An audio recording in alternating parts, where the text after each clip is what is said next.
Hello, welcome to Nina's Knots Crochet. I'm Lynanne. If you're new here, hey, thanks for stopping by, checking out my channel.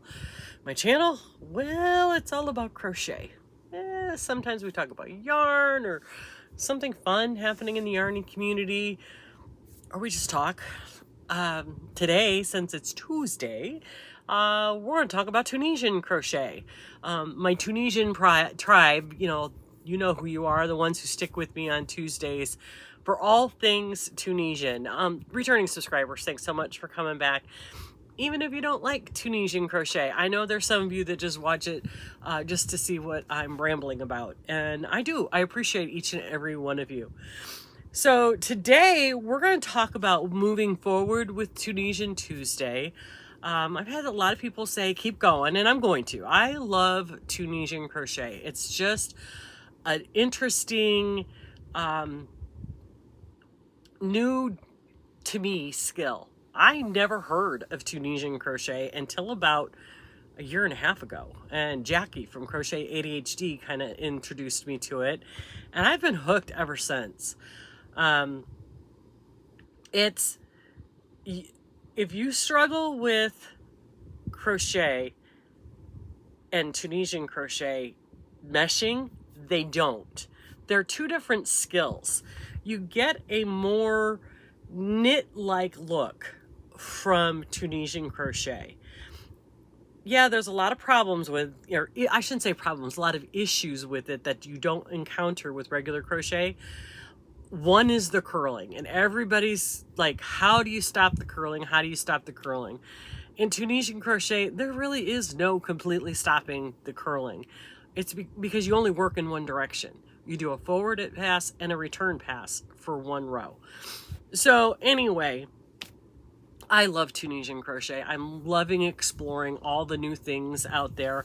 And I realize they're not all new, but they're new to me. So what I've got going on, and now as soon as I finish my Riptide shawl, I'm definitely putting a cardigan on my hook for my granddaughter. I have got to get that cardigan done for my granddaughter Carson. But I am also, because I am not a monogamous crocheter. I have to have at least 2 projects going at a time. So I'm going to be putting on my next project, and I have 2 that I want to work on that have just come out within the last 6 weeks or so. And I haven't decided which one I want to put on my hook first. They are both by the same designer, and the designer is called Velvet Loops. I always say Violet Loops. Why do I want to say Velvet Loops? That sounds like a cool name too. Violet Loops. I follow her on Instagram and on Ravelry. Go check her out. I'll link her Instagram in my description box below, and I will link the patterns for both of these items that I'm going to do also in my description box. And these are both, they both have 2 versions. You can do a DK version or you can do a fingering weight version. I'm going to do the DK version of both of these, mainly, and there's reasons why. The first one I'm going to show you is what she calls her influencer shawl. And that's what it looks like. So you need 3 skeins of DK or fingering weight. She does have a pattern in fingering weight. And these are all paid for patterns, guys.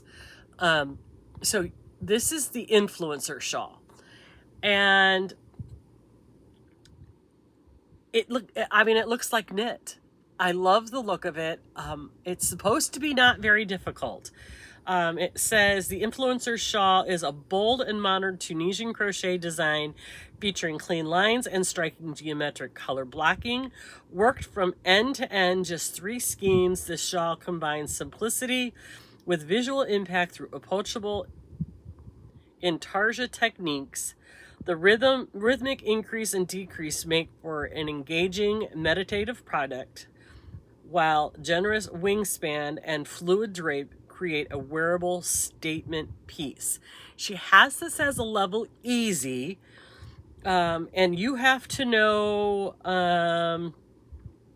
chains, yarn over, full stitch, knit stitch, slip stitch, and Tunisian simple stitch 2 together. Super easy to do. 6.5 millimeter Tunisian hook with a 20-inch cord and 693 yards, 231 yards approximate of each of the 3 colors that you choose. Dimensions when you're finished should be 23 inches deep with a 68-inch wingspan. So let's see what else she has in here.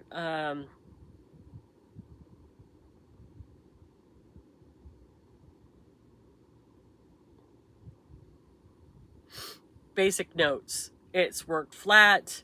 The stitch counts are listed at the beginning of the row, and the first loop on your stitch always counts as your stitch for number 1. That's pretty much standard in Tunisian crochet.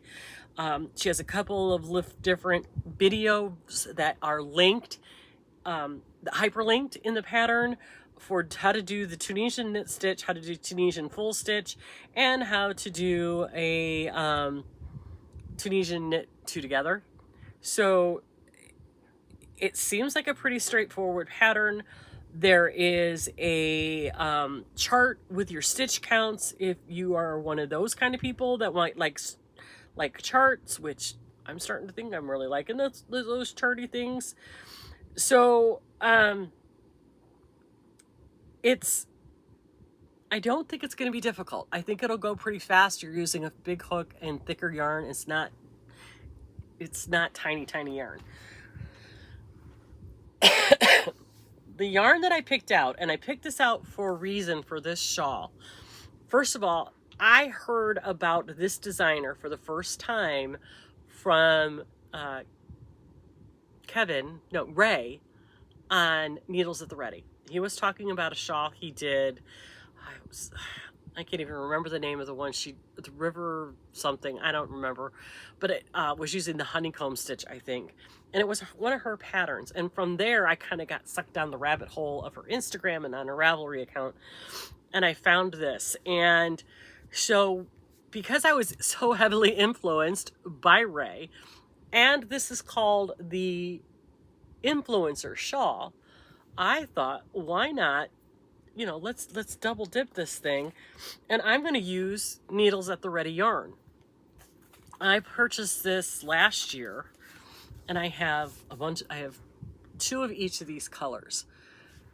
And this is Kevin and Ray. Kevin is the yarn dyer for Needles at the Ready. If you guys don't know Kevin and Ray, check them out.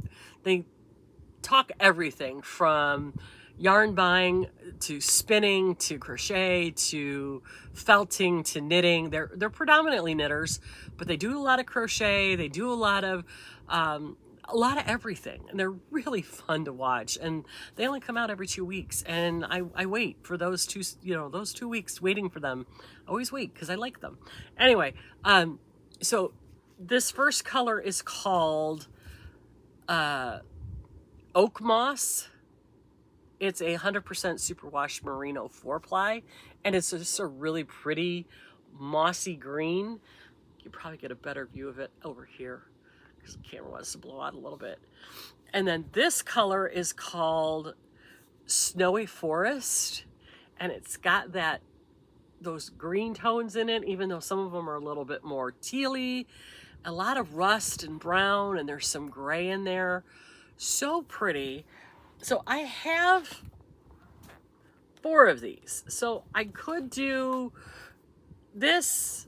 I could do this for the 3 sections. But I also have this, and I got this from Queen's Yarn Boutique. And it's pretty much the same base. It's, well, maybe not. This is superwash merino and cotton.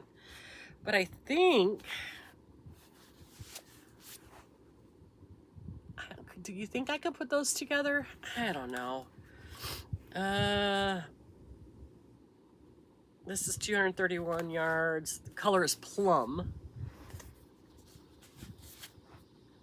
What do you think? Put those 3 colors together in that shawl, even though this is a cotton wool blend, or do I stick with this? If I was going to do it, I would do one section in the variegated and two in the solid.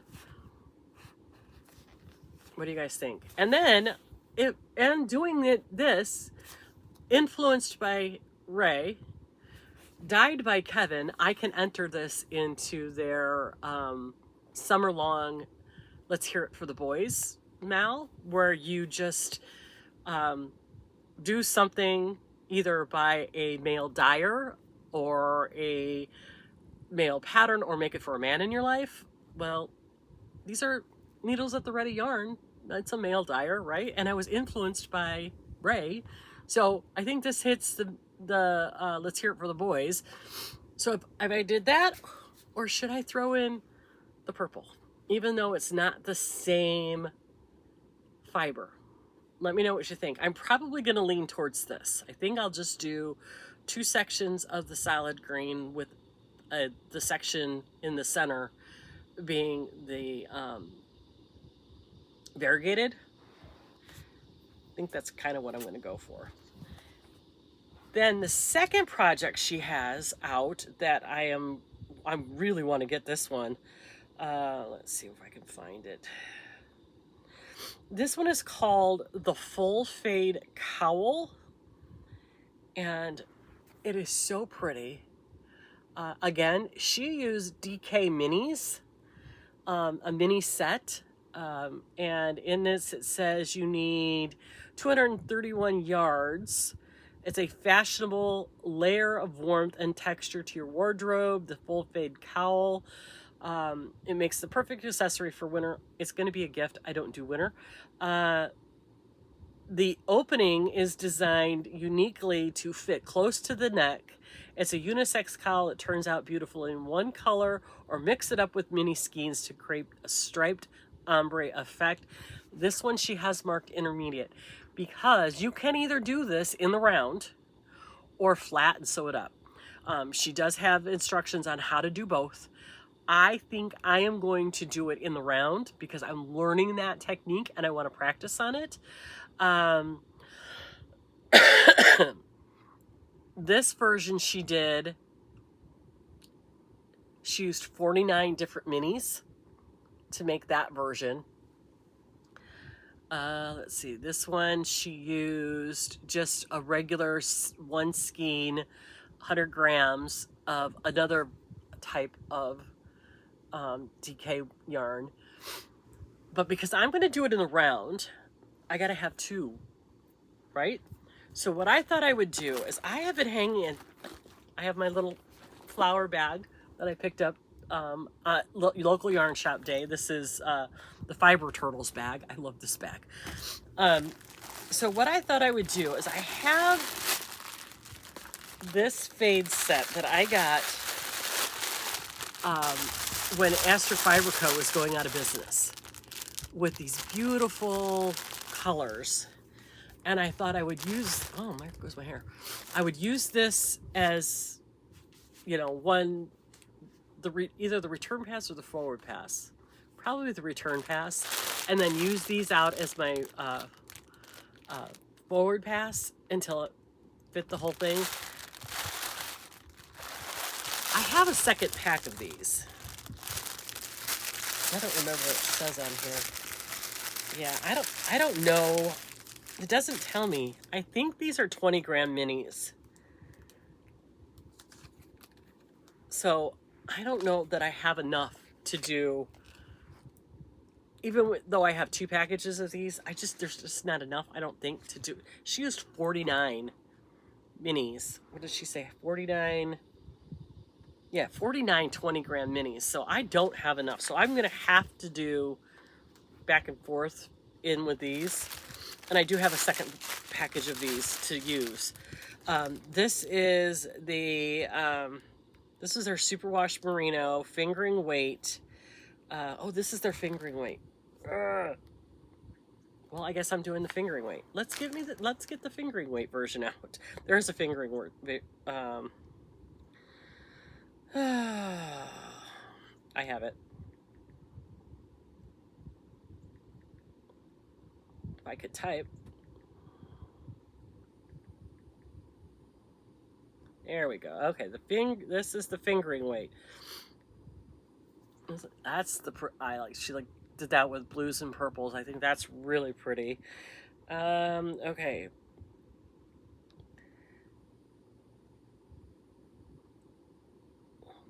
For that, you need 9 20-gram mini skeins. I could probably do it with a package of these.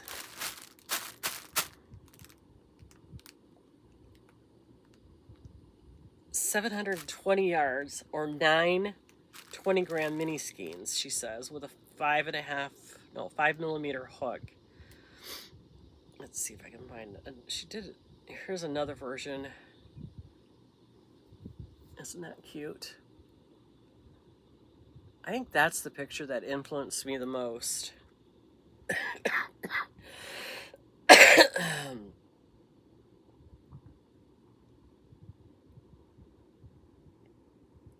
Long dog yarn minis, 80 yards, 20 grams.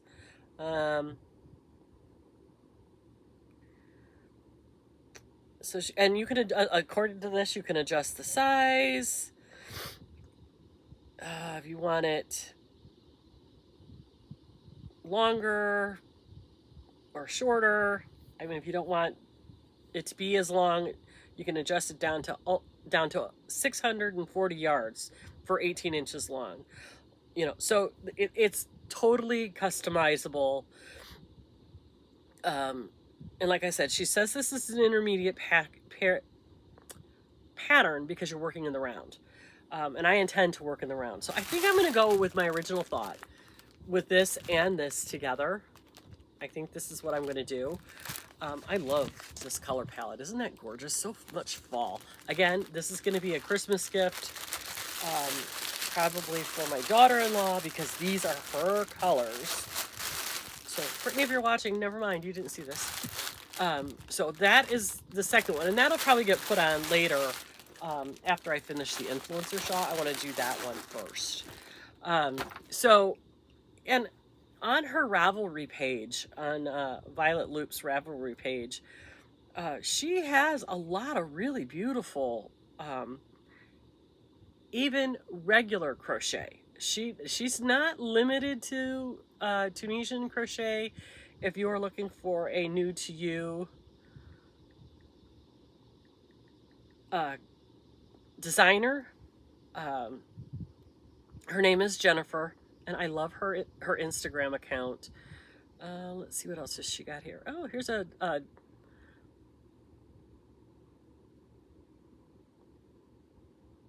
here's a sweater that she did, and it's called the Cozy Brick Sweater. It's kind of cute. Let's see what else is on here.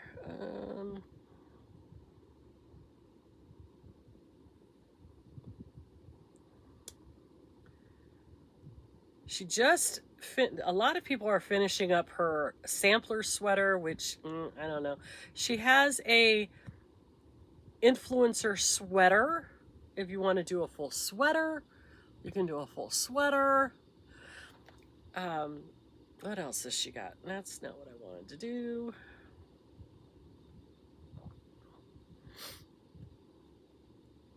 Let's see. She has 51 patterns on Ravelry, and not all shawls. And she has this really cute table runner.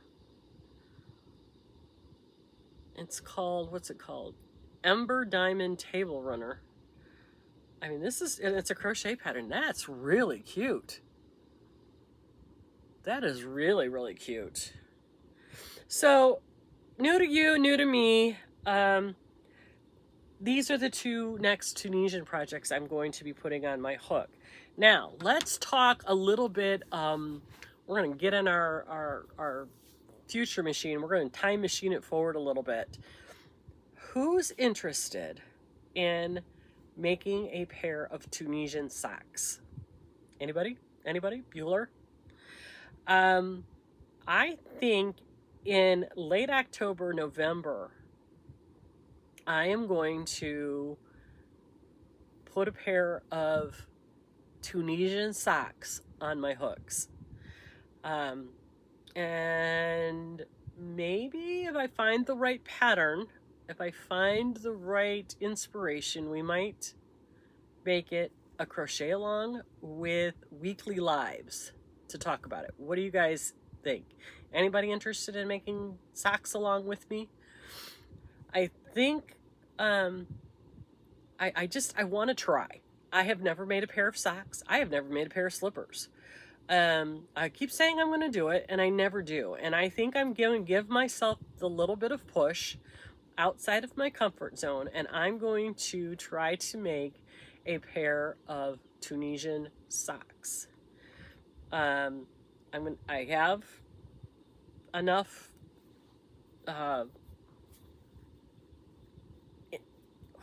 interchangeable hooks that I can do in the round. I even have the double-ended ones. I might purchase another set of double-ended ones that are a little bit nicer. The ones that I got from Temu aren't the greatest.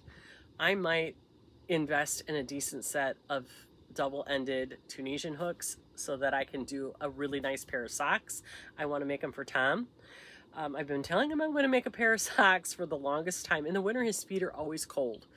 So I doubt that I'll be using sock weight yarn. I think I want to use a little bit thicker yarn, maybe DK even worsted if I can find a pattern for it. If I can only find a pattern for finger weight, then I'll just use sock weight yarn. It's no big deal. But who is interested in October, late October, November, trying out to make a pair of socks? Anybody got interested in that? Let me know. Leave me a comment below.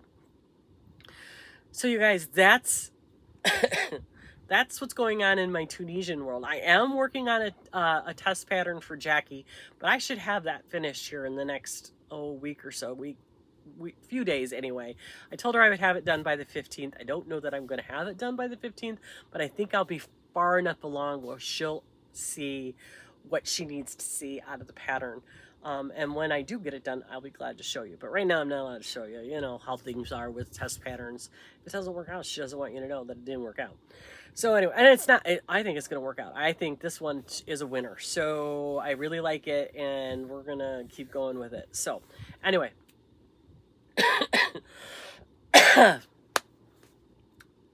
Yeah, that's it for Tuesday, you guys. Let me know your comments about Tunisian crochet in the description box below. I'd love to hear from you. Leave me a comment, drop me an email, hit me on Instagram, friend me on Ravelry. You know how to do all the things, and I'll answer you as fast as I can. I do love talking to you about all the fun things that are happening and all the fun, cool things you can do with yarn and a hook. So I'm going to let you get back to your Tuesday. Have a wonderful day. Remember, take care of yourself and give yourself a little bit of grace. It's going to be okay. Be kind to yourself, but above all, be kind to everyone. And I will talk to you tomorrow. And have a good week.